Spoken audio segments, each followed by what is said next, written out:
Donc j'appelle maintenant Baptiste Grard et Laura Bessois au pupitre. Alors je ne sais pas comment vous voulez vous organiser. Il y a les micros, vous faites comme vous le sentez. Je vous donne celui-là. Et on fera une petite pause après, hein, vous inquiétez pas, vers 11h, 11h15, 11h10. Ah, c'est le coup. Avec une petite collation, je crois, qui est prévue aussi. Hein. Bon. Bonjour à tous, donc moi c'est Laura Bessoit. J'ai travaillé depuis cet été à Strédor-Seine-Manche, donc sur le sujet qu'on va vous présenter maintenant, qui est la formulation de supports de culture avec des résidus urbains. Et on s'est beaucoup basé sur les travaux de Baptiste, qui se présente. Et donc du coup, Baptiste Grard, pardon, je travaille donc à l'INRA et à AgroParisTech. J'ai fait une thèse au sein d'un projet de recherche qui s'appelle T4P. Et ce qu'on va faire aujourd'hui, c'est que donc Laura a fait une présentation et on a inséré les petits éléments de résultats provenant de ce projet de recherche qu'on va vous expliquer aussi au cours de cette présentation. Donc allons-y. Alors voilà à droite l'environnement propice pour les plantes et voilà à gauche ce qu'on leur offre dans le milieu urbain. Donc visiblement, il y a besoin de créer un support pour ces végétaux. Donc comment fait-on? Alors le secteur de l'horticulture a des réponses à cette question, puisqu'elle utilise depuis des décennies des supports de culture. Donc des supports de culture, c'est des milieux qui permettent l'ancrage des organes absorbants, des végétaux, et qui permettent aux végétaux d'être mis en contact avec la solution qui est nécessaire pour leur vie, donc l'eau et les éléments nutritifs. Donc c'est pas un milieu qui va permettre de nourrir les plantes, mais c'est vraiment un support. Donc les fonctions de support et de nutrition sont bien séparées, et on va utiliser des matériaux comme des tourbes ou de la perlite, de la vermiculite, de la fibre de bois. Donc c'est des matériaux qui sont exogènes à la ville, et nous, comme on est en ville, on va essayer d'utiliser plutôt des matériaux qui sont disponibles sur place, dans une logique d'économie circulaire. Donc c'est pour ça qu'on a fait ce travail, parce qu'on va essayer de chercher d'autres matériaux. Ensuite, il y a une autre... Vas-y. Non, et donc du coup sur ce sujet, il y a déjà un certain nombre de recherches qui ont été menées. Donc en horticulture, on ne vous les présente pas aujourd'hui, mais ça fait un certain nombre d'années, plusieurs dizaines d'années qu'il y a des recherches sur ce sujet. Et aussi donc dans un domaine donc lié à la pédologie, qui est donc celui qu'on va appeler des technosols, donc c'est-à-dire des sols qui sont construits à partir donc de matériaux notamment issus de déchets. Et ça a été le cas donc d'un programme de recherche qui s'appelle CITER, qui a été mené donc entre Nancy, Angers, et je crois que c'est tout, et qui a donné lieu à un ouvrage qui s'appelle Créer des sols fertiles, si ça vous intéresse. Et donc en l'occurrence, ils ont utilisé un certain nombre de matériaux comme des briques, du ballast, des boues issues de papeterie, des composts, en ayant en tête deux usages, un usage de pieds d'arbres et un usage lié plutôt à des parcs.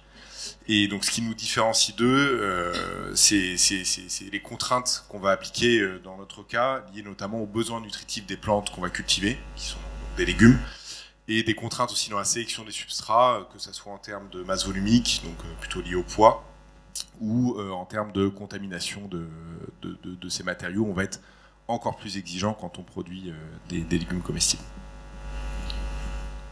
Donc en fait, on va se retrouver au milieu de ces deux propositions. L'agriculture urbaine, elle veut à la fois produire dans des petits volumes comme en horticulture, elle veut à la fois des supports qui sont à la fois nutritifs et à la fois qui ont la fonction de support, donc comme les technosols. Donc on voudrait des supports de culture qui soient auto-fertiles. Donc on est à la croisée de ces deux chemins. Et c'est pour ça qu'on a de la recherche à faire, et pour formuler des supports de culture qui seraient à destination de l'agriculture urbaine à partir de résidus d'origine locale. Donc les objectifs de l'étude, c'était d'abord d'identifier les matériaux potentiellement utilisables. Donc je vais vous présenter un recensement de matériaux qu'on a identifiés. Alors on avait deux sources de déchets possibles, des biodéchets qui représentent 30% de nos déchets, enfin de la poubelle grise que nous produisons chacun, et les résidus de construction, qui sont aussi une source importante de déchets, parce que le BTP c'est le premier secteur générateur de déchets en France, donc il y a du volume. Donc en fait, les biodéchets vont servir à assurer la fonction de nutrition, et les résidus de construction la fonction de structure dans nos supports. Donc on les a sourcés à une échelle locale. Donc, je vais vous présenter d'abord les biodéchets qu'on a sélectionnés. Donc un compost de biodéchets qui était formulé à Caen sur une station de compostage classique. Un compost de déchets verts qui venait des Yvelines. résidus de champignonnière. Donc c'est un support de culture qui a déjà servi pour la culture de champignons et qu'on va réutiliser par la suite. Un compost autoproduit par le paysan urbain, donc qui était composé de substrats enracinés de micro-pousses, de carton et de drèches de brasserie. Et 2 composts de biodéchets, en fait, produits par 2 structures qui collectent les déchets localement et qui compostent dans la ville et pour la ville. Donc des structures qui sont assez nouvelles et qui produisent depuis quelque temps un compost normé, donc qui nous a paru intéressant de tester. Donc ils ont à peu près la même composition, ça va être 1/3 de déchets alimentaires et 2/3 de déchets verts. Donc ce qui différencie ces 2 composts, c'est qu'il y en a un qui est produit via un composteur électromécanique, donc c'est la machine que vous voyez là. C'est les alchimistes qui compostent avec ça. Donc la cuve en fait permet d'avoir un processus de compostage accéléré parce qu'on est dans un environnement fermé et qu'on va pouvoir monter en température plus rapidement. Donc c'est un compost qui nous a été fourni criblé à 20 mm, donc assez grossier. Ensuite on avait le compost donc, de Moulineau Compost, donc, qui vient de l'Essonne. Là c'est une station de compostage un peu plus grande échelle et donc avec un compostage en anderme un peu plus classique. Et ce compost nous a été fourni criblé à 10 mm, donc plus fin que le premier. On avait aussi un lombricompost produit par le même fournisseur. La seule différence entre les deux, c'est qu'il y a ajout de compost en fin du processus de compostage. Et puis un lombricompost à base de fumier, bovin et équin, qui venait du Vexin. Donc là, l'idée, c'était de voir s'il y avait une différence entre tous ces résidus qu'on a utilisés qui étaient de source végétale et là, un produit avec des déjections animales. Pour les résidus de construction, on a utilisé des pavés concassés de la ville de Paris. Donc c'était de la récupération de déconstruction. Du béton cellulaire concassé qui nous a été fourni par la Florentaise. C'est une entreprise qui fournit des substrats. Et donc c'est issu de la chute de fabrication de plaques de Ciporex, donc une entreprise qui se trouve dans les Landes. Et donc c'est un produit qui est utilisé dans les substrats, soit en paillage, soit intégré dans les substrats par la Florentaise. Et enfin, des briques et tuiles concassées fournies par ECT, une entreprise de gestion des déchets, qui venait aussi du centre de Paris. Donc comment on a combiné ces matériaux, comment on les a agencés ensemble? Donc de nouveau, on s'est basé sur ce qui est fait en horticulture classique. Faut savoir qu'en horticulture, on utilise déjà beaucoup les composts, mais toujours mélangés avec d'autres matériaux, des matériaux qui vont permettre de les alléger parce que il y a un risque de compaction avec le compost. Donc ça va être par exemple de la perlite, et dans les mélanges classiques, on va avoir 20% de perlite, et dans les mélanges drainants, plutôt 40% de perlite. Donc c'est sur ces ratios-là qu'on s'est basé pour nous faire nos mélanges. Et on s'est aussi intéressé à une autre formulation possible. Du coup, donc la culture en lasagne, qui en l'occurrence, elle vient plutôt des jardins, et dont le principe est relativement simple, c'est-à-dire on va avoir différentes couches de matériaux, et chaque couche va avoir une fonction, enfin une ou plusieurs, mais une fonction en tout cas principale, en l'occurrence d'apporter les nutriments, d'apporter l'eau, d'avoir plutôt un rôle drainant. Voilà, donc on a aussi réutilisé cette technique dans T4P et on l'a transposée sur une partie de techno.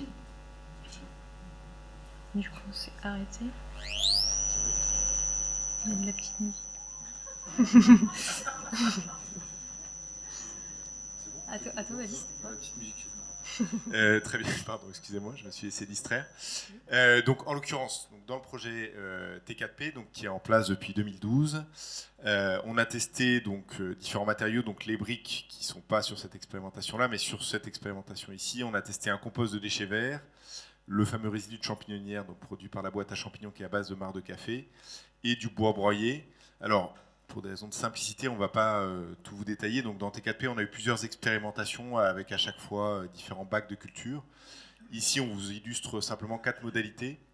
La première, donc, on a mis 15 cm de bois broyé avec 15 cm de compost de déchets verts au-dessus. Et en l'occurrence, ces bacs ont été inoculés avec des vers de terre pour voir l'impact de ces vers sur le système. À côté, donc, celle qui est appelée L-R, vous avez une modalité où on a introduit en fait, du résidu de champignonnière dans le but de voir l'intérêt d'apporter ce produit, qui en l'occurrence se minéralise assez vite. La modalité M, en fait, c'est la même que LI. On a mélangé en fait, les deux matériaux, le compost de déchets verts et le bois broyé, dans l'objectif de voir s'il y avait un intérêt ou pas justement à faire ces lasagnes. Et en l'occurrence, cette expérimentation, on avait un témoin qui est un témoin en terre à planter, qui était considéré comme le témoin un peu d'usage jardinier, parce que donc c'est plutôt placé dans le modèle d'un jardin associatif. Voilà. Donc dans le projet techno, en première année, on a voulu tester deux choses. Quelle formulation il fallait préférer et quelle proportion il fallait préférer. Donc quelle formulation, en fait, on a repris le modèle T4P testé par Baptiste et puis on l'a testé en lasagne et en mélange pour voir s'il y avait un avantage ou pas à la lasagne. On en a conclu que la formulation en lasagne n'apportait pas forcément de gain de productivité sur le système sur lequel on était, que je vais vous présenter après. Et puis on a testé avec des composts l'intégration de 20% de granit et de 40% de granit. Et ce qu'on a observé, c'est que les proportions 20%, enfin l'intégration de 20% de granit était plus favorable pour les plantes que 40%. Donc en fait, après cette année d'expérimentation, on a décidé de formuler des mélanges uniquement à 80% et 20%. Et je vais vous présenter plus tard ce qu'on a fait dans l'année 2018. Mais cette année 2017, la première année, a servi à mettre ces bases-là. Donc, évaluer le potentiel productif et le comportement de tel mélange. Donc, comment on a fait pour analyser ces substrats-là? On va vous présenter donc deux dispositifs. Ça, c'est le dispositif techno qu'on a mis en place à Sträder Seine-Manche. Donc, on était dans des pots d'assez gros volume, 36 litres, avec une irrigation en goutte à goutte. Et puis, on avait un système de récupération des eaux pour évaluer les pertes en eau et les concentrations contenues dans ces eaux lessivées. On a évalué ça sur un matériel végétal type utilisé en agriculture urbaine. Donc en 2017, on a testé la coriandre, la tomate cerise et la fraise. Et puis en 2018, on a travaillé plutôt en association avec tomate cerise et basilic. Et donc nous, sur le toit d'AgroParisTech, donc le projet a lieu depuis 2012 et on est en l'occurrence à une autre échelle, donc sur des bacs de culture. À une échelle d'ailleurs où ils peuvent être installés. En l'occurrence, nos bacs font 80 cm par 80 cm. On a en général 30 cm d'épaisseur de sol, en tout cas au tout début, ce que vous le verrez, on a un effondrement assez important. Et dépendant des dispositifs qu'on a installés, donc en tout on a une 60aine de bacs, on a mis notamment en place des systèmes de bidons qui nous permettent de collecter en fait, l'eau qui va ressortir du sol qu'on met en place pour étudier la capacité de tension en eau et aussi la qualité de l'eau qui va ressortir de ces toitures végétalisées. C'est dans le 5e arrondissement, le potager, je crois que c'était marqué 15e. C'est ma faute. Et donc, au niveau des cultures qu'on a mis en place, on n'a rien inventé de ce point de vue-là. On a simplement fait un travail, notamment au travers d'un stage, donc en l'occurrence d'Antoine Juvin, pour définir des associations, une rotation de culture sur 4 années, en essayant de cultiver des produits qui sont pertinents sur petite surface et complémentaires en termes d'association. C'est-à-dire à la fois en termes de besoins nutritifs, d'utilisation de l'espace, de systèmes racinaires. Voilà. Donc en essayant d'avoir quelque chose le plus pertinent et le plus dense possible sur une petite surface. Donc on va essayer de vous apporter des éléments un peu concrets. Quelles solutions il faut mettre en œuvre concrètement? Donc ça dépend des attentes que vous avez vis-à-vis du végétal et vis-à-vis du support. Donc vis-à-vis du végétal d'abord, on a essayé de référencer un peu les attentes de l'AU. On recherche bien sûr de la productivité, une certaine qualité des végétaux, donc de l'esthétisme, des qualités organoleptiques et des critères commerciaux. Enfin, on va chercher à commercialiser la production aussi, et une certaine précocité. Donc je vais détailler certains de ces aspects-là, mais pas tous, on pourra y revenir par la suite. Donc en termes de productivité et de qualité, comment on fait pour produire la meilleure tomate cerise? Donc ça, c'est les résultats qu'on a obtenus en 2018 sur l'expérimentation techno. Pardon. Donc voilà les productions moyennes de tomates cerises par pied. Donc ce qu'on peut voir, les différences les plus importantes, elles sont là. On a une différence de productivité entre, à droite, je vais peut-être avoir besoin du pointeur. Oui. Ça marche pas. Pas bon. Hop. Ça y est. Donc ici on a un compost de déchets verts et là on a deux composts de déchets alimentaires plus déchets verts. Donc on voit qu'il y a une meilleure productivité. Et ici donc je vous présente la cinétique d'évolution des pots. Donc on voit bien qu'en haut on a eu un retard de croissance par rapport aux deux autres modalités. Donc on a un développement vraiment plus rapide avec un compost qui intègre des déchets alimentaires. Pourquoi? Parce qu'en fait ces composts de déchets alimentaires ils sont plus concentré en azote, ce qui va permettre d'avoir un meilleur équilibre entre le carbone et l'azote et donc d'éviter les problèmes de fertilité et les problèmes de fin d'azote qu'on a pu observer avec le compost de déchets verts. Quelque chose que vous n'avez pas forcément observé. Enfin, nous, on a observé ça sur 2 années sur notre expérimentation, alors que dans le modèle TKP, pas vraiment. Donc, tu peux peut-être... Oui, sur 6 années du coup, de culture, nous, on n'a pas eu ce type de problème, en tout cas cette intensité-là. Et par contre, ce qui diffère donc, entre les deux, c'est bien l'échelle, et notamment l'échelle bac de culture. On a un volume de substrat beaucoup plus important. On reviendra plus tard sur l'effet du temps aussi. Donc au niveau de la production de plantes aromatiques, ici on a la production par pied de basilic. Donc on voit que le graphique est assez différent de celui que je viens de vous montrer. Là on a une différence entre ces modalités-là, donc qui sont le témoin, donc c'était un substrat horticole classique, une modalité avec uniquement du compost et 2 modalités avec du compost et du béton cellulaire et du compost et du bois. Donc on voit qu'il y a une moindre productivité avec les mélanges où on a intégré un agent structurant. Donc visiblement il faudrait éviter les particules trop grossières pour le développement de plantes aromatiques comme le basilic. Et donc on a pu voir que vraiment le structurant grossier amenait une moindre qualité. On avait des colorations vertes moins intenses, une moindre compacité, puis plus d'étiolement et une montée à fleurs plus rapide. Et puis un goût moins bon avec les substrats à base avec structurant. Donc voilà ce qu'on peut dire pour la production végétale. Pour une bonne fertilité chimique, l'apport de déchets alimentaires a un intérêt. L'utilisation de sous-produits animaux, donc je ne vous ai pas présenté ces résultats, mais le lombricompost de fumier a permis une certaine précocité. Et au niveau de la fertilité physique, donc faut faire attention avec donc les éléments grossiers pour les plantes aromatiques. Donc les attentes vis-à-vis du substrat maintenant. Donc on attend une qualité sanitaire, c'est le premier critère le plus important. Une bonne rétention en eau pour limiter les consommations en eau et pour limiter les pertes d'éléments. Puis vous êtes beaucoup à vouloir un substrat léger pour vous installer sur les toits ou sur le bâti. Peu d'entretien si possible. Et puis un substrat vivant donc pour ramener de la faune, de la flore oui, mais de la faune aussi dans nos milieux. Donc je vais un peu détailler la rétention en eau. Donc ici on a les capacités de rétention en eau des substrats. Après une première irrigation de 8 litres. Donc là, c'est les eaux retenues. Donc la première chose qu'on voit, c'est que les mélanges à base de résidus, donc tous, quelle que soit la modalité, ils ont une rétention en eau inférieure aux produits horticoles. Et ça, c'est caractéristique de tous les substrats qu'on a mis en place, enfin de tous les substrats reconstitués qu'on a mis en place. Ils ont une bonne rétention en air, mais une mauvaise rétention en eau. Et c'est ça qui va poser problème. Donc comment on fait pour améliorer cette rétention en eau? Ici en fait on voit que entre un compost seul et un compost dans lequel on intègre du béton cellulaire, on va avoir une meilleure rétention avec l'ajout d'un structurant. Donc visiblement c'est un levier à mettre en place. Ensuite on voit que parmi les divers matériaux organiques qu'on a testés, il y en a certains qui sont de meilleurs rétenteurs. Donc par exemple le fumier a donné une meilleure rétention en eau. A contrario, le compost électromécanique a donné une faible rétention en eau. Mais ça, en fait, c'était dû à la granulométrie. Je ne sais pas si vous vous souvenez, mais je vous expliquais qu'on nous l'avait fourni criblé plus grossièrement. Et donc, ça a eu un impact à la fois sur la productivité. Donc, on a eu moins de productivité en tomates parce qu'il y avait moins de rétention en eau et des calibres de fruits beaucoup plus petits. Et puis, ça a eu un effet aussi sur les pertes du système. On a eu beaucoup plus de pertes d'eau. Et on a aussi eu donc, des pertes d'éléments nutritifs aussi. Donc le substrat était appauvri à la fin de la culture parce qu'il a beaucoup lessivé.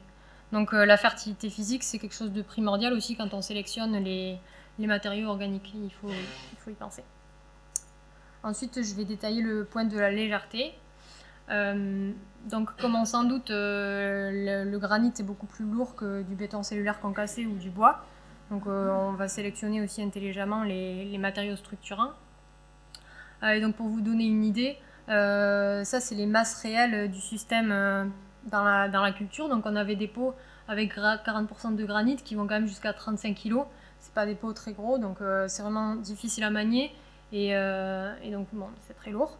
Alors qu'avec le béton cellulaire, on était autour de 20 kg. Et donc à l'intérieur de ces modalités béton cellulaire, en fait, on l'a décliné avec beaucoup de matériaux organiques différents. Et on voit là que le matériau organique joue aussi sur la masse finale du mélange et qu'il faut faire attention. Donc par exemple, le lombricompost de fumier était beaucoup plus dense et beaucoup plus lourd, donc on était à 27 kg par pot, tandis qu'avec le compost criblé grossièrement, on était plus à 13 kg. Donc cette histoire de criblage, ça peut être intéressant aussi pour avoir un substrat qui soit plus léger et qu'on puisse installer plus facilement sur une toiture. Au niveau de la praticité, donc je vais vous détailler un peu la manière dont on fait les mélanges et est-ce que ça incombe de la difficulté ou pas. Donc par exemple pour mettre en place les mélanges en 2018 sur Techno, pour faire les proportions on utilisait un tracteur Godet pour les volumes à utiliser. Puis on a mis en place 96 pots de 36 litres, donc c'est ce que vous voyez là. On a fait 8 mélanges et donc à 3 opérateurs ça nous a pris 2 demi-journées. Donc c'est une logistique qu'il faut avoir en tête aussi quand on veut créer des substrats. Donc, sur le modèle T4. De notre côté, du coup, il y a eu dépendant des expérimentations, mais sur les expérimentations où les apports étaient faits, en l'occurrence en couche, c'est vrai que ça reste quand même une technique plus simple à mettre en œuvre. Pour l'assemblage, pareil, on a dû recourir donc, nous, à l'utilisation d'une vis sans fin pour mixer les matériaux et un temps assez conséquent de préparation des mélanges. Bon, sachant que nous, la contrainte principale quand même en toiture, c'est bien sûr celle d'amener les matériaux. On a d'ailleurs le bonheur d'être dans ces contraintes en ce moment, voilà, avec des fortes problématiques d'accès à la toiture et de savoir comment est-ce qu'on peut au mieux amener et disposer directement les matériaux, quoi. Et donc le dernier point qu'on voulait aborder, c'était la création d'un substrat vivant. Donc sur le modèle Techno, on a essayé de quantifier la présence de verre dans les pots en fin de culture. Et donc on avait des résultats assez différents d'une modalité à l'autre. En début de culture, on avait présence de lombricompost uniquement dans les lombricompost, de lombric uniquement dans les lombricompost. Pendant la culture, on a pu observer une forte présence de lombric, mais en fin de culture, quand on a fait les relevés, il y avait faible présence de lombric dans les substrats, pardon. Donc sur une année, on a eu peu de colonisation finalement dans ce système en pot de la faune du sol. Et de notre côté, donc, alors c'est pas au sein du projet T4P directement, mais c'est un autre projet qui s'appelle Troll. On a cherché à travailler sur en fait, la fonction de support de biodiversité, c'est-à-dire voir concrètement si ces toitures potagères étaient propices ou non à l'accueil d'espèces de faune, notamment en l'occurrence des colamboles. Et donc, donc si ça vous intéresse, ce projet a donné lieu pour l'instant à une publication, mais il y en aura d'autres, autour des communautés en fait, de colamboles qu'on peut retrouver sur ces toits potagers en comparaison à des toitures végétalisées plus classiques. C'est-à-dire avec des matériaux qui utilisent souvent des matériaux tourbeux et de la pouzzolane. Et en l'occurrence, au niveau des grands résultats dans cette étude, ce qui était vraiment intéressant, c'est qu'on montre qu'on a un potentiel, une abondance qui va être équivalente. Mais par contre, les types de communautés qu'on va retrouver sur ces deux types de toitures vont être assez différentes. Et notamment donc, inféodées par les caractéristiques du milieu très sec dans le cas d'une toiture végétalisée plus classique et typique des composts ou des matières organiques avec un fort taux de dégradation pour les toits potagers. Voilà, mais donc on a cherché à apporter des éléments à la fois quantitatifs sur quelles espèces on peut retrouver et puis également de compréhension de qu'est-ce qui va structurer et amener ces espèces sur les toits, et d'où le titre de est-ce qu'ils volent ou pas, parce qu'il y a des communautés qui n'étaient pas originaires à la fois des matériaux et à la fois des toitures, donc on se pose des questions sur leur arrivée sur ces toitures, si ça vous intéresse. Donc voilà, pour conclure sur le choix du substrat, on a une vraie problématique de rétention en eau, donc on a vu que l'ajout d'un structurant, ça pouvait permettre d'aider, et qu'une bonne gestion de l'irrigation était vraiment primordiale.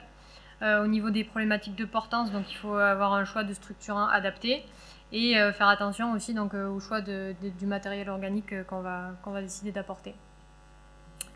Donc finalement, un des objectifs de l'étude, c'était d'évaluer l'évolution dans le temps de ces substrats, une question qui revient assez souvent. Et notamment, on se pose la question de comment gérer la remise en culture, donc comment on fait pour d'une année sur deux remettre en culture ces substrats, comment ils évoluent physiquement, et est-ce qu'il y a oui ou non perte de productivité quand on remet en culture. Donc comment gérer la remise en culture? Alors on a eu deux approches différentes. Dans l'approche techno, on n'a pas fait de réapport de matière, on a reconduit 3 modalités du substrat telles quelles. Donc on a récupéré les pots qu'on avait laissés l'hiver sans culture. On les a désherbés, on les a mélangés et on les a remis en culture directement. Tandis que sur T4P... Alors sur T4P, du coup, on a eu les deux approches, et en l'occurrence sur le dispositif là dont on vous a parlé, on a en fait un apport annuel qui est proportionnel à l'effondrement du bac. Et donc là, ce que vous voyez au niveau des pourcentages qui représentent l'effondrement en hauteur, c'est qu'on a un effondrement qui est très important la première année, qui au fur et à mesure du temps diminue. Bon, en l'occurrence, c'est avec une petite augmentation en 2017. Et donc nous, ce qu'on fait, c'est qu'on réapporte chaque année des matériaux proportionnellement à cet effondrement. Donc ça revient à une certaine forme de fertilisation. Et on a en l'occurrence fait ce choix-là sur le dispositif, en disant que ça correspondait à la pratique des acteurs sur le terrain. Mais sur un autre dispositif, on a justement voulu faire comme dans Techno, c'est-à-dire n'avoir aucun apport, de manière à voir si sans aucun apport, on pouvait arriver à maintenir la fertilité de ces systèmes, sachant qu'on ne fertilise pas de manière externe. C'est quand même la grosse différence à la fois dans Techno et dans T4P. Les nutriments vont venir uniquement de la biodégradation et de la minéralisation des substrats qui sont mis en place. Et ça, c'est quand même la contrainte majeure. Donc c'était deux approches possibles en fait. Et on a vu qu'on pouvait cultiver sans réapport pendant 2 saisons de culture, c'est ce qu'on a vu sur Techno, et 3 saisons de culture sur T4P. Plus ça semble compliqué, notamment à cause des effondrements, de la baisse du niveau de substrat qu'on observe d'une année sur l'autre. Donc comment évoluent les substrats justement? Donc d'une année sur l'autre, on va avoir forcément des pertes de volume, soit par dégradation biologique, soit par tassement mécanique. Donc je vais vous présenter l'évolution des 3 substrats que nous on a suivis sur 2 années. Donc au-dessus, on a le substrat qui contenait le plus de granit, qui a subi un effondrement, mais minime par rapport aux 2 autres. Et donc on voit que le mélange qui était 100% organique, forcément on a eu un effondrement beaucoup plus important. En première saison, l'effondrement est relativement faible. Et puis on va avoir un effondrement plus important, surtout sur la seconde saison de culture et surtout sur la modalité organique. Donc il va y avoir une consommation de la matière par les micro-organismes et la macrofaune durant la saison, qui fait qu'on a des différences plus importantes à la fin des 2 années. Et qu'on a perdu, là on est à moins de 12 cm, donc c'est des mesures d'épaisseur. On était sur des pots qui faisaient 30 cm, donc en 2 ans ça a perdu quand même presque la moitié de son épaisseur. Et donc sur T4P, on a également travaillé donc sur cette problématique d'effondrement. Là, c'est des résultats, désolé, sur un dispositif qu'on ne vous a pas présenté, mais simplement ce que vous pouvez voir en rouge, c'est globalement des bacs avec, c'est la photo que vous voyez ici, des matériaux organiques, donc un compost, en l'occurrence de biodéchets, dessous du bois broyé. Et toutes les modalités grises, c'est des matériaux où la couche de bois broyé a été remplacée par une couche de briques et de tuiles concassées. Et donc ce qu'on a pu voir, c'est ce que vient de dire Laura, c'est-à-dire des fortes différences entre les deux, liées notamment au fait que les matériaux organiques vont se tasser du fait de leur propre poids, notamment plus facilement, et surtout de leur porosité, et en l'occurrence une activité de biodégradation qui va aussi entraîner un effondrement plus important sur ces modalités. Voilà. Ça a derrière des conséquences à la fois en termes de gestion de la fertilité, et puis par pratique de gestion de ces bacs, c'est-à-dire ça va nécessiter ou pas un réapport, sachant que la fertilité, il n'y a pas forcément une baisse de fertilité associée à ce phénomène, par contre il peut y avoir un problème pratico-pratique, qui est que votre niveau de bac va être relativement faible, et donc votre profondeur d'enracinement aussi. Voilà, à discuter peut-être tout à l'heure dans les questions. Et donc au niveau de la productivité, comment est-ce qu'elle a évolué? Donc ici on a les substrats qu'on a remis en culture en seconde année. On voit qu'il y a une légère croissance un peu plus importante pour le substrat 100% organique, donc type T4P par rapport aux 2 autres. Il y a un point intéressant qu'on a pu observer en mettant en culture en fait en 2018 des substrats âgés, donc les 3 qui sont en dessous, et des substrats jeunes, donc qui venaient d'être formulés. On voit qu'il y a vraiment une meilleure reprise de végétation sur les substrats âgés, parce qu'ils sont déjà structurés en fait, ils ont été structurés par une saison de culture, et donc ça va être intéressant pour avoir un résultat plus rapide. Par contre, sur la durée, forcément, le substrat jeune a permis une plus grande pousse et de plus grand rendement. Et donc là, je vais comparer les résultats de productivité entre les 2 années. Donc ça, c'était en première année. On a des productions qui sont très faibles. Et puis le mélange T4P, donc 100% organique, avait donné moins de rendement que les 2 autres mélanges avec du granit. Et puis en seconde année, en fait, on observe l'inverse, donc on a une meilleure productivité du T4P par rapport aux 2 autres. Et donc ce qui est intéressant, c'est de comparer les 2 années de production. Donc avec le T4P, on a eu un niveau de production multiplié par 7 en seconde année. Donc ça, c'est dû au fait que les éléments organiques sont rendus disponibles par biodégradation. Et donc on a un substrat en seconde année qui est plus fertile qu'en première année. Donc c'est plutôt intéressant et ça appelle peut-être à mettre en culture, enfin mettre une pré-culture sur ces substrats-là pour les activer un peu et les rendre plus fertiles avant de faire la culture qui nous intéresse, en quelque sorte. Et donc sur le T4P. Et donc, vous me pardonnerez juste parce qu'ici je fais quelque chose pourtant que je n'aime pas trop, mais j'ai additionné des kilos par an, c'est-à-dire que j'ai additionné des tomates avec des carottes et autres, simplement pour vous montrer une tendance. Donc ça n'a pas de sens entre guillemets d'additionner ça, mais ça montre quand même la tendance qui est intéressante sur T4P, c'est cette augmentation de production au cours du temps, donc qui rejoint totalement ce que vient de dire Laura, donc avec un effet vraiment de vieillissement des substrats et avec une tendance à la hausse en termes de production. Et donc sur ce dispositif-là, en l'occurrence donc sur lequel on fait un apport annuel, cet apport diminuant au cours du temps, ce qui nous intéresse, c'est vraiment de voir sans fertilisation externe, combien de temps est-ce qu'on peut arriver à maintenir un niveau de production qui soit quand même conséquent. Et je pense que c'est quand même vraiment une des questions clés de la fertilisation ou de la non-fertilisation, en l'occurrence externe, de ces systèmes, et qui peut se faire comme vous le voyez ici. Donc voilà, en conclusion, c'est ce que je viens de dire, on a eu des meilleurs rendements après plusieurs années de culture parce qu'il y a eu structuration des mélanges et donc meilleure fertilité physique et les éléments fertilisants rendus disponibles par biodégradation. Donc voilà, en bilan, je voulais reposer un peu toutes les questions qu'on s'est posées dans le techno pour synthétiser. Donc quel arrangement vaut-il préférable en lasagne ou en mélange ? Donc nous, ce qu'on a observé, c'est que le mélange était plus favorable. Mais c'est pas ce qui a été plutôt l'inverse, du coup, en voyant qu'il y avait plutôt un effet positif de la lasagne, notamment sur un temps long. Quelle proportion ? Plutôt 80% de matériaux organiques et 20% de minéral. Quel structurant, en minéral ou en organique, ça c'est un essai que je n'ai pas présenté, mais on a testé les deux possibilités en mettant en regard 20%, enfin une modalité avec 20% de béton cellulaire et une modalité avec 20% de bois. Et on a observé que c'était intéressant de mettre en place un matériau organique en tant que structurant, mais qu'il allait y avoir une nécessité de réapport et de mise en culture préalable éventuellement. Est-ce qu'il faut un structurant ou non ? Ça aussi, c'est un essai qu'on a mené mais que je n'ai pas présenté. Visiblement, pour le basilic, donc, il vaut mieux éviter de mettre un structurant trop grossier. Mais pour des aspects de fertilité physique, il vaut mieux intégrer un agent structurant. Donc c'est à charge de ce que vous voulez faire. Est-ce qu'il vaut mieux intégrer des biodéchets alimentaires ? Ben, oui, mais c'est un coût plus important. Donc les composts de biodéchets, ils ont un coût plus élevé que les composts de déchets verts qui sont produits en quantité quasi excédentaire et qui sont très peu chers et c'est pour ça qu'ils sont très utilisés. Donc, est-ce qu'il y a un effet du lombricompostage par rapport au compostage ? Donc on avait testé un compost et un lombricompost qui avaient la même source initiale et on n'a pas observé de différence sur cette étude, mais il y en a peut-être sur d'autres études. L'effet de l'intégration de sous-produits animaux, donc le lombricompost à base de fumier, on a vu que ça avait un effet, donc ça permettait une meilleure précocité.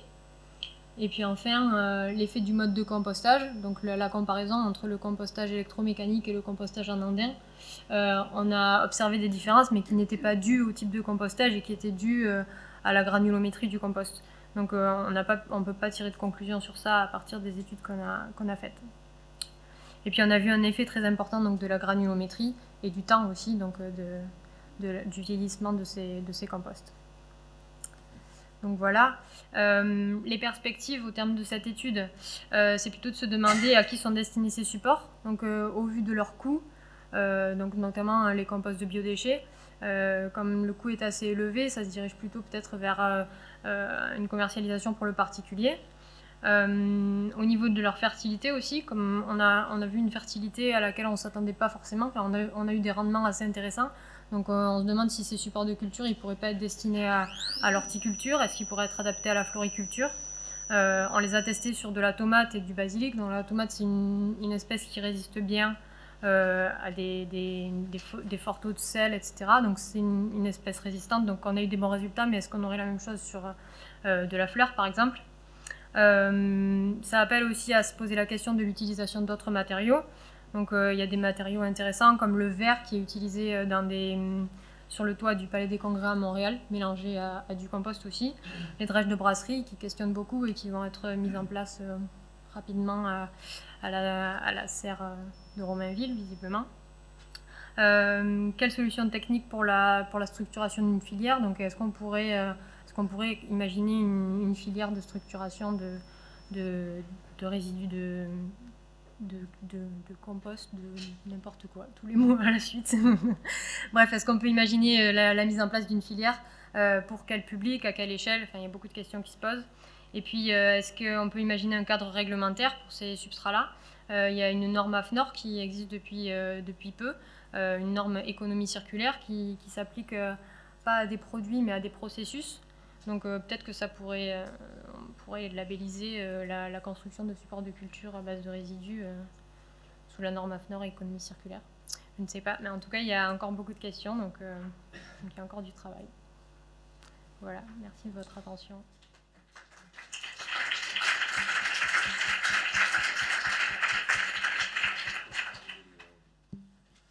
Merci beaucoup Laura et Baptiste. Voilà, c'était assez complet. J'espère que ça vous a stimulé aussi et que vous avez des questions qui ressurgissent peut-être pour vos propres projets ou des questions qui vous ont surpris. Et, voilà, n'hésitez pas. Allez, quelqu'un se lance, ça serait super. Pas toujours les mêmes, parce que s'il n'y a que les Belges qui parlent... Non, je rigole. Claire, c'est bon. Ouais. Bonjour, Claire Grobellet, Florentaise.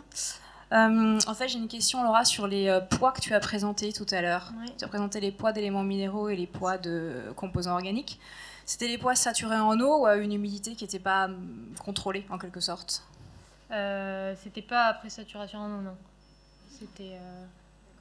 Parce que, donc c'est pas le poids maximal du non, c'était pas les... Parce qu'au final, parce que du coup, j'ai une remarque qui va avec. Après, c'est promis, je rends le micro. Parce que du coup, c'est ce poids-là qui va au final être important pour la conception sur la toiture, parce que ça va être celui qui va être le plus limitant. Et donc ça amène ma remarque qui est sur... donc vous avez parlé de dégradation biologique et de tassement mécanique. Si on est uniquement sur un phénomène de tassement mécanique, ça signifierait qu'on n'a pas du tout de perte de poids et donc ça nous limite sur les possibilités de réapport si on a besoin de réamender en matières diverses et variées, quoi. Donc comment vous appréhendez ça?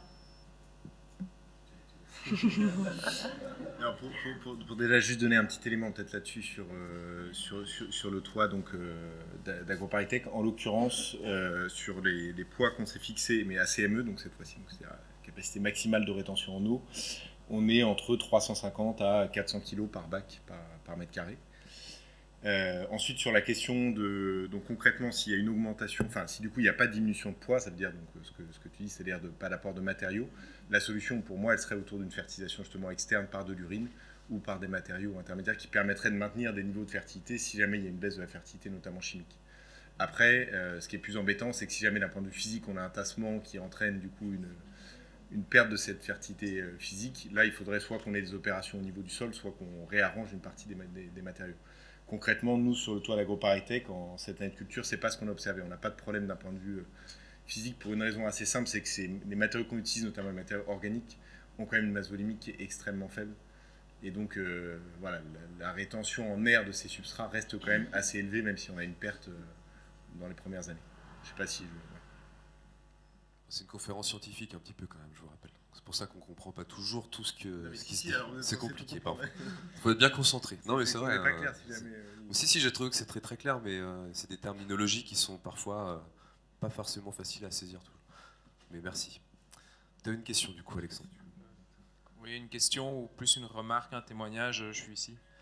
Comme j'ai expliqué tout à l'heure, je suis belge, j'ai fait des expérimentations scientifiques sur le même genre de sujet. Et je suis aussi président d'une association de quartier qui s'appelle Mamita, et on a 36 bacs potagers qui ont servi à l'époque pour des expérimentations scientifiques et maintenant qui servent aux habitants. Et on a eu des résultats sur le vermicompost qui contrastent avec ce que vous dites. C'est-à-dire qu'en mettant moins de vermicompost, on obtenait des meilleurs résultats qu'en mettant la même quantité de compost. Donc on avait quelque chose d'assez intéressant parce qu'on devait mettre moins de poids sur la toiture pour avoir des meilleurs résultats. Par contre, ça coûte plus cher le vermicompost, en tout cas quand on doit l'acheter. Et alors, ce qu'on a constaté aussi, c'est que depuis que le projet se développe, les habitants compostent eux-mêmes leurs déchets. Et du coup, la ressource qui à la base était chère au début du projet, maintenant est complètement gratuite et excédentaire. Et on a eu par contre les mêmes résultats que vous sur le compost 100% végétal d'origine fourni par la ville, qui est effectivement pas cher du tout, mais avec lequel on a des résultats assez médiocres. Donc c'était plus un témoignage qu'une question, mais j'espère que ça vous va. Du coup, le compost autoproduit, c'est avec plutôt des déchets alimentaires et des mélanges de... À mon avis, on ne fait pas d'études scientifiques sur ça, mais ça doit tourner autour de 30% de broyats de bois issus de la commune ou du jardin et 70% de déchets organiques divers issus des ménages, donc les fameux 30% de la poubelle. Donc, tous les voisins ne compostent pas, mais petit à petit. Juste être sur le lombricompost, je ne sais pas si le techno est le meilleur essai pour conclure là-dessus. En effet, ce n'est pas quelque chose qu'on a quand même testé directement. Après, ce qu'on peut quand même dire, ça va faire très scientifique, mais il y a beaucoup d'études qui ont été menées sur le sujet. Donc si jamais ça vous intéresse, il y a quand même pas mal d'articles sur comparaison d'utilisation ou pas de vermicompost là-dessus et qui rejoignent notamment ce que vous dites d'un effet comme du vermicompost en général dans la bibliographie. Et alors là, j'avais juste une dernière chose à dire, c'est par rapport à quelque chose que vous avez évoqué au début, le fait d'étudier les cycles sur plusieurs saisons, proposer des rotations. Et justement, ça peut pallier le fait de devoir remettre des fertilisants si on prend des cultures qui sont moins exigeantes, si on met des engrais verts, ça varie beaucoup les paramètres pour après les utilisateurs finaux. Et ça, on n'a pas de réponse à ça facile à trouver pour des modalités comme le T4P. Nos bacs ont plus ou moins les mêmes dimensions que chez vous. Et donc, il faut de l'imagination, quoi. Et donc, il n'y a pas de recette toute faite. Donc, si vous avez des bonnes recettes, moi, ça m'intéresse.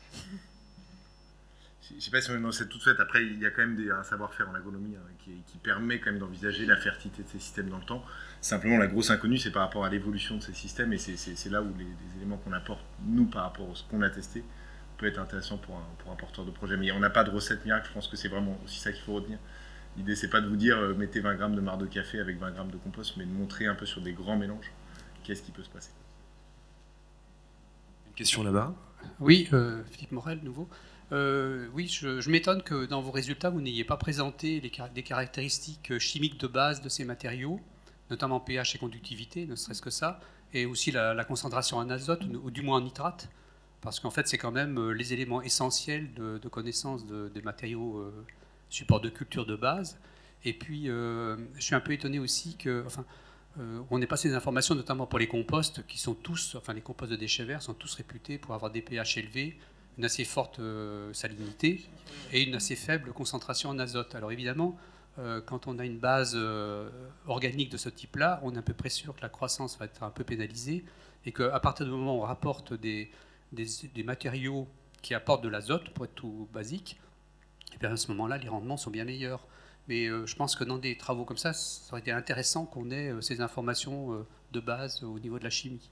Et puis la deuxième remarque que je veux faire, c'est d'un autre ordre, c'est vrai que là, on se trouve dans une situation intermédiaire où, entre les cultures hors sol traditionnelles qu'on connaît très bien en horticulture, où on a des méthodes d'analyse standardisées, des connaissances précises sur toutes ces caractéristiques physico-chimiques, et puis finalement l'agronomie qui concerne les sols en place, les sols agricoles.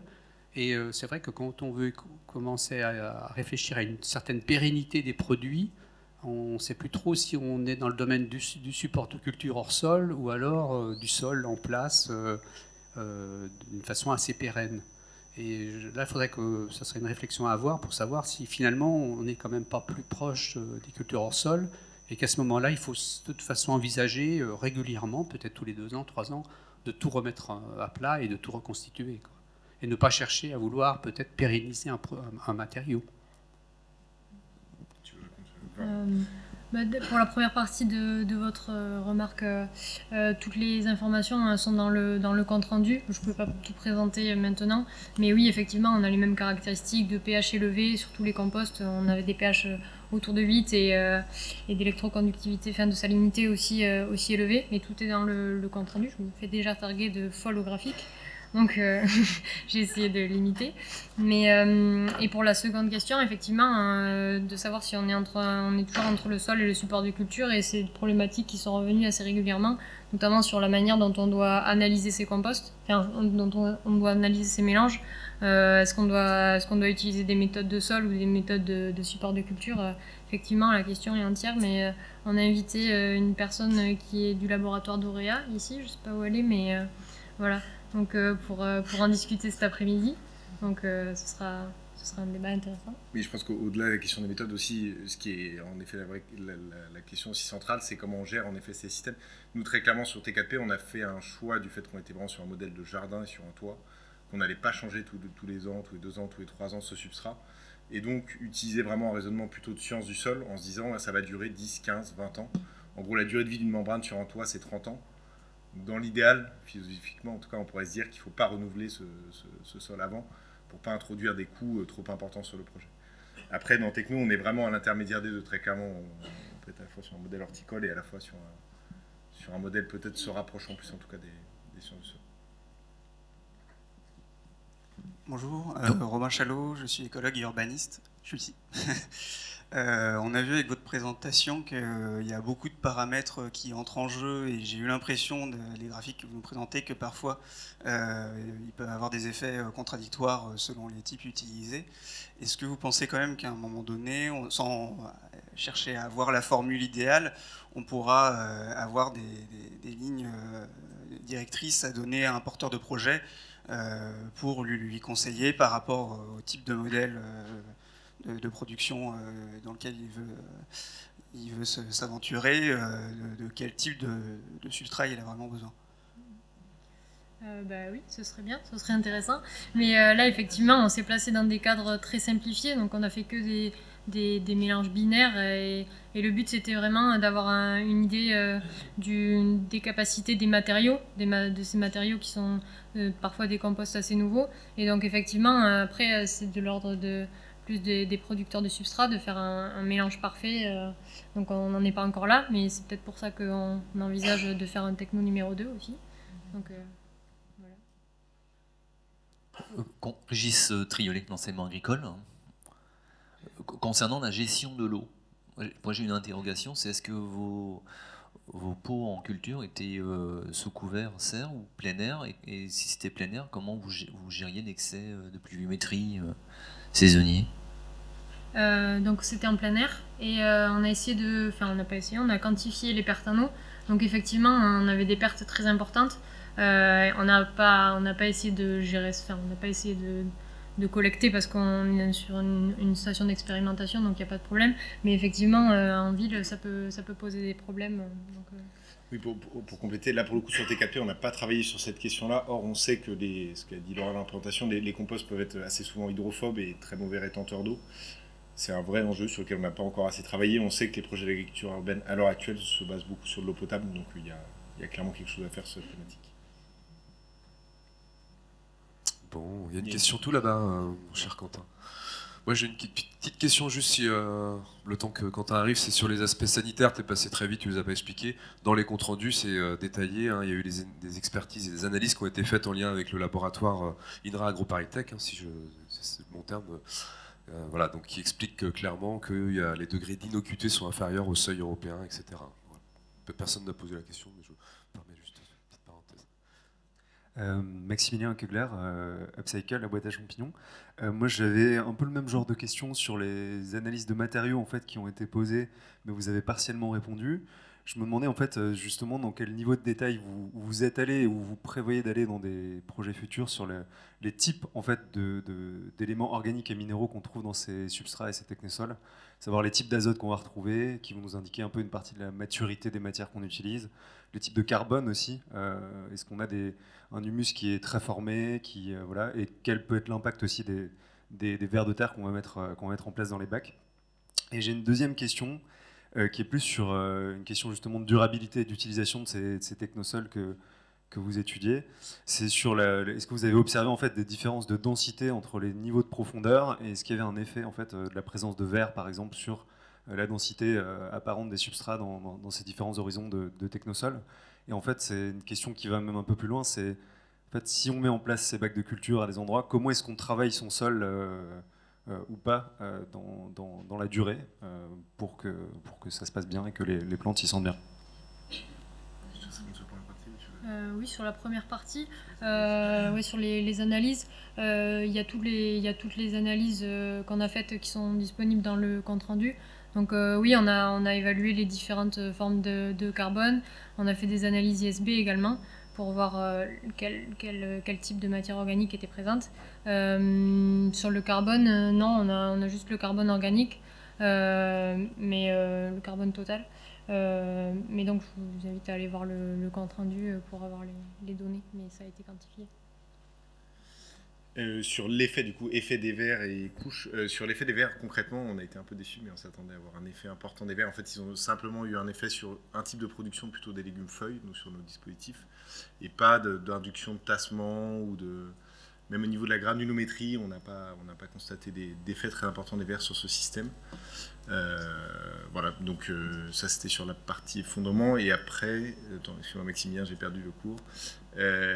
C'était le travail des sols ou pas Ouais, sur le travail des sols, pour être honnête, c'est toujours le problème de ces essais, c'est qu'on est limité. Nous, on n'a pas testé directement cette variable-là. Ce qu'on peut simplement dire, c'est que nous, entre chaque culture, on décompacte le sol avec un outil, de manière à éviter le fait qu'on a des chignons racinaires qui se forment, on a quand même une petite densité juste en dessous des plants qu'on a transplantés.